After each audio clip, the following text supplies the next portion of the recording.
The Supreme Court seems inclined to support former President Donald Trump and reject a significant challenge to his eligibility to appear on Colorado's ballot as a presidential candidate in 2024. This move would remove the justices from what is considered one of the most politically charged appeals in the court's history. During the hearing, the justices' questions to the Colorado challengers indicated a leaning towards Trump in the dispute.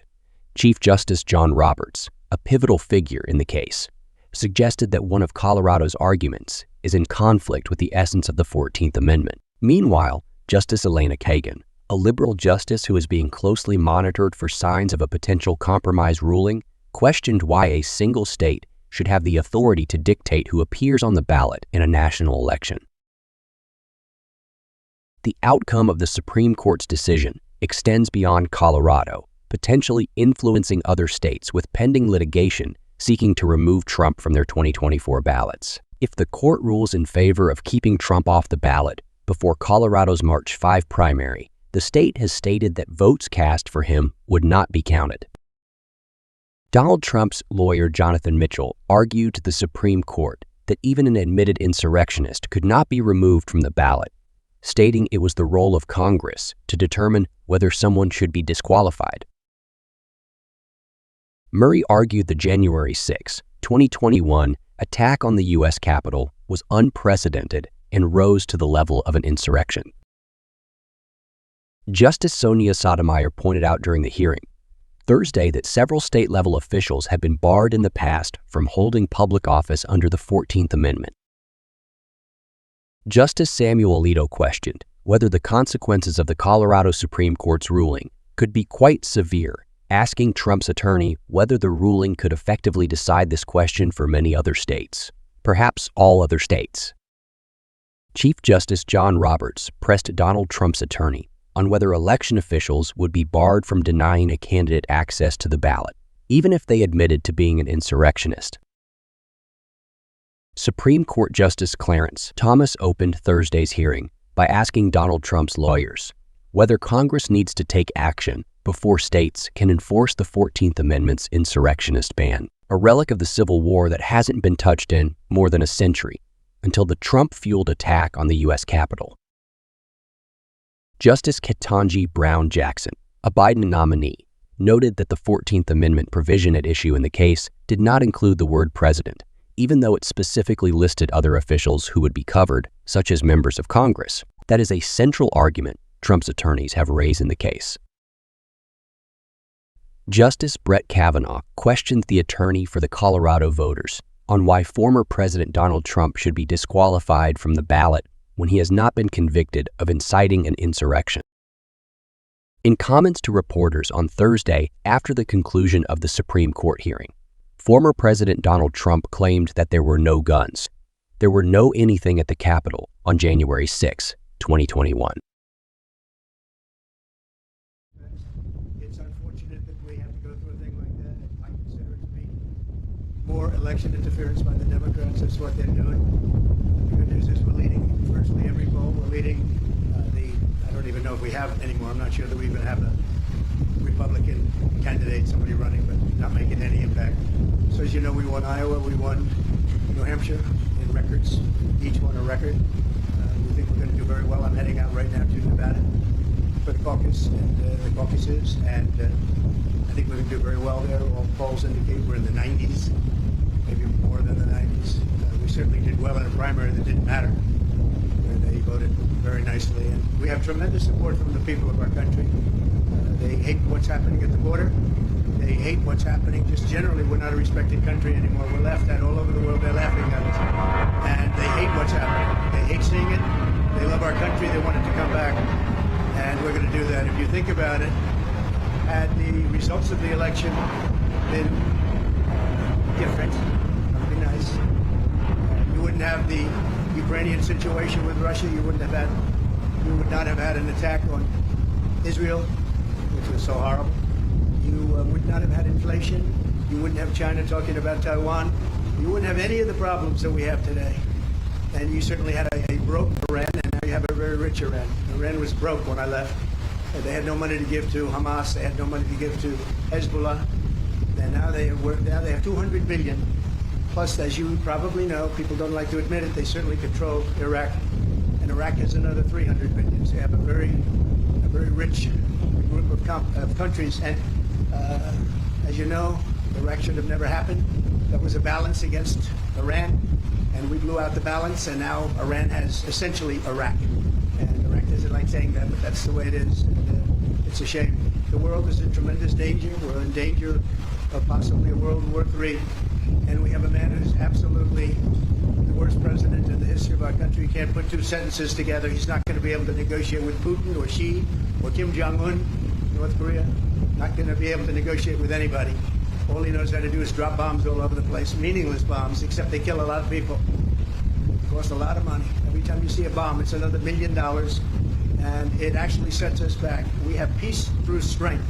This should not be happening. The Middle East is blowing up. It's blowing up. A lot of people are being killed, and it's so unnecessary.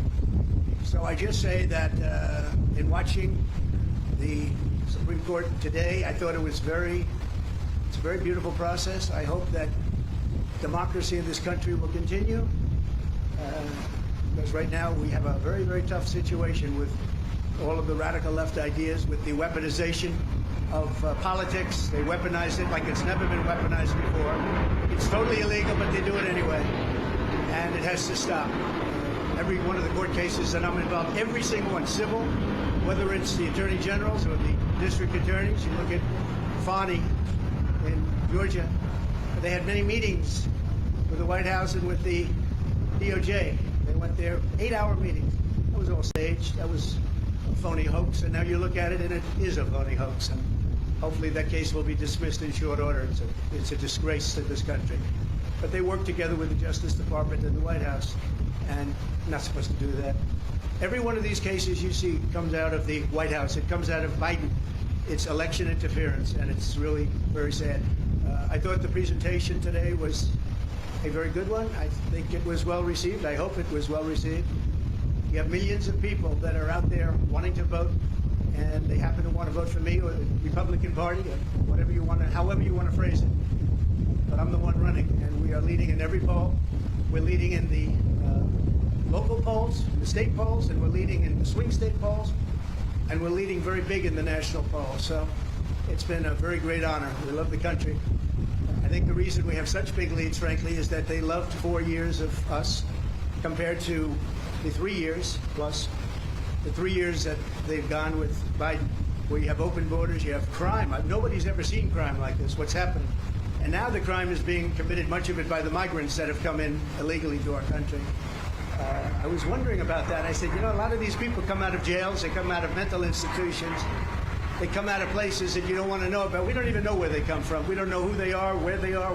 They're being dumped in from mental institutions, from prisons and jails, and many terrorists are coming into our country. We're going to be paying a big price. They have to stop it. They have to close the border. By the way, the president can do it just by saying, I want the border closed. I closed the border. We have the safest border in the history of our country. Now we have the most unsafe border in the history of the world. There's never been a country with a border like this, not even a third world country. So we are, again, we're going out to Nevada right now. We'll be out there. Some of you are going to be out there with us. Otherwise, your colleagues will be. And hopefully we're going to have a big night, caucus tonight. We're going to have a very big night. We expect to have a very big night. The Virgin Islands, as you know, are also very much in play today. So we'll be hearing about them sometime during the day or later on in the evening. And it's an honor to have you at Mar-a-Lago. I hope you like it. It's worth a little more than $18 million. There's another case. It says worth $18 million. I said, which cabin are we talking about? But that's the kind of justice we have. When they say that to try and build up a case, that was a shame. But they gave up so much. When they said that, they gave up so much that Mar-a-Lago's worth $18 million. They had it appraised for, as you know, 50 to 100 times that amount. But we have a judge, and that's what he said. And he's supposed to be ruling on me. But who knows? Maybe he'll be fair. I doubt it, but maybe he'll be fair. So I want to thank everybody. And by the way, we proved that case 100%, 5 times over. That case is 100% proven, 5 times over. We've never seen anything like it. He just wouldn't dismiss it, no matter what. Shouldn't be there. It should have been in the commercial division. Anyway, it's an honor to have you. I look forward to having you again, and I'll probably see you out in Nevada. Thank you very much. The U.S. Supreme Court is said to be broadly skeptical in early reporting about the effort to try and kick you off the ballot. Having said that, though, it seems to be an argument, legal and otherwise, that your detractors have made leading up to today. And it's an argument that was given voice by Mitch McConnell, the Senate Republican leader, not long. All right, I got the gist. No question. Yeah, I got the gist. President Trump is practically and morally responsible for provoking the events of the day. He doesn't say that anymore. So let me just tell you that I heard and I watched. And the one thing I'll say is they kept saying about what I said right after the insurrection. Because I think it was an insurrection caused by Nancy Pelosi. This was an insurrection, if it was an insurrection, which there were no guns, there were no anything except for the fact that they shot Ashley Babbitt. Somebody from police force shot Ashley Babbitt. So unnecessary, so sad, so horrible. But there were no guns, there were no anything. But if you take a look at my words, right after, you take a look at my speech from the Rose Garden, which was very shortly after, or you take a look at my, I'm only on Truth now, but at that time we were tweeting and I was on Twitter. If you take a look at those 5 or 6 tweets, you will see very beautiful, very heartwarming statements. Go home, the police are doing their job, etc., etc. Beautiful statements. If you see my statement made in the Rose Garden, I think you have to watch that, because today they said the words of Trump. Now, if you take a look at the words of Democrats over the last period of time, look at Schumer's statement about the Supreme Court on the steps of the Supreme Court. He sounded like a mob boss. Take a look at any of them. Take a look at any. We put together a tape of vicious, violent statements made by Democrats. Nobody brings that up. Take a look at Maxine Waters and the vicious statements that she made. I didn't do that. I said peacefully and patriotically. The speech was called Peacefully and Patriotically. It's peacefully and patriotically. He said I said bad statement. It was the exact opposite. So I think you should take a look at the statements that I made before and after, and you'll see a whole different dialogue. Mr. President, you just mentioned Chinese President Xi. You said that you were going to impose 60% tariffs should you get back in office. Can you explain your rationale? We want to bring business back to the U.S. They're stealing our business. They're taking our business at levels that nobody's ever seen before. By doing that, we bring business back, manufacturing back to the United States, which I was doing. I took in hundreds of billions of dollars from China. No president had ever taken in 10 cents, not 10 cents. I took in hundreds of billions of dollars, and jobs were coming back. I was saving steel companies. Now they're blowing it. When I see U.S. steel being bought by Japan, what a sad thing that is to me. What a sad thing that is. So we want to bring jobs back. Very simple. Thank you. Do you still have confidence in Speaker Johnson after the failed Mayorkas impeachment effort? I do have confidence in him. I very much do. I think he's a very good man, and I have great confidence in him. Why is Leah Nikki Haley still in the race when you're dominating in the polls? Oh, I love that question. Thank you very much. You just said it. I don't know why she continues, but let her continue. We have a big one coming up, as you know, in South Carolina, and the polls are indicating that we're through the roof on that one. We're leading by, I guess, 35%, 35 points. So I don't know. I think she hurts herself, but I think she hurts the party, and in a way hurts the country. But it seems to be dying. She did poorly in Iowa. She did very poorly in Iowa, actually. She came in 3rd place. Ron DeSantis beat her, although you wouldn't know that if you listened to his speech. She did poorly in New Hampshire. She did poorly no matter where she went. I don't know how the results aren't in yet from the Virgin Islands, but I know she's playing it very hard. And in Nevada, she lost to no name. She had a no name, and she lost by, I guess, 40 points.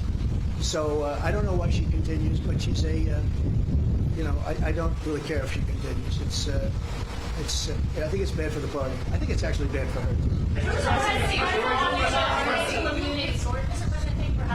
Thank you. Given the battle over presidential immunity, under the pressure of all presidents and vice presidents, do you view any legal consequences for any action they take from Well, I can say presidential immunity, which we'll be talking about because that will be upcoming, is very, very important for a president to have. If a president doesn't have immunity, he really doesn't have a presidency.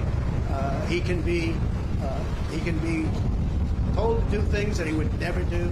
He can do really bad things for our country. Presidential immunity is imperative. It's going to be very, very important. And I'd rather talk about that next week. But there is nothing more important to a presidency than immunity.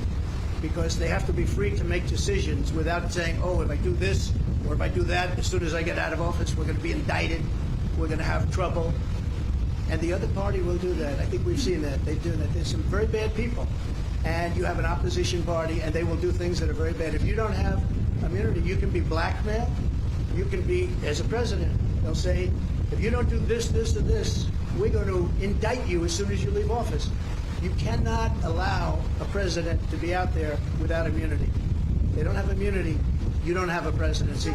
You lose all, excuse me, you lose all form of free thought and good thought.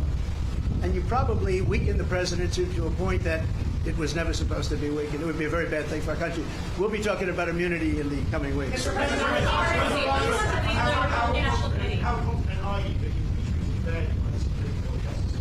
How much of a time frame do you see in order for it not to be relevant? Well, I'm a believer in our country, and I'm a believer in the Supreme Court.